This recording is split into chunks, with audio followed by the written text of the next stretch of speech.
Dogar code का जनाब जो मुस्तकबिल है ना डोगर कोड का वो महफूज हो चुका है। क्या इस्लामाबाद में डोगर राज चलेगा?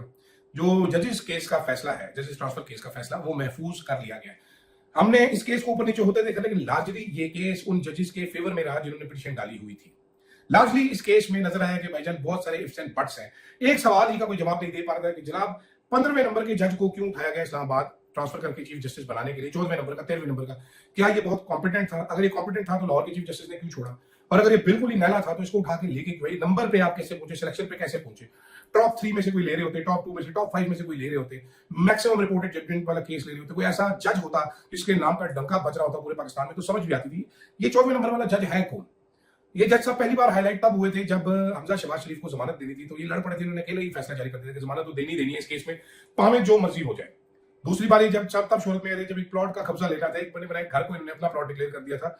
और तीसरी बार अब आप देख ही रहे हैं जज साहब को, इसके अलावा कोई नहीं जानता। बड़े बड़े जज हैं लाहौर हाई कोर्ट में, एनवायरमेंट के हिसाब से, इंसानी हकूक के हिसाब से बड़े बड़े काम करें, बड़ी बड़ी जजमेंट्स हैं, तो उनको इग्नोर करके और इनको क्यों उठाया गया, ये सवाल का जवाब नहीं मिल सका। इतलाक मेरे पास ये भी है कि शायद डोगर साहब सस्टेन ना कर सके, मुझे नहीं मालूम कि पा अमीनुद्दीन साहब क्या फैसला करते हैं, क्योंकि इस टाइम पे सुपर किंग जो है सुप्रीम कोर्ट के, पा अमीनुद्दीन साहब है या फरीद साहब नहीं है, उनके सेकंड इन कमांड है, उनके मिनियन है, वो क्या फैसला करते हैं। लेकिन कुछ खबरें गर्दिश करती है कि शायद सस्टेन करना मुश्किल हो जाए।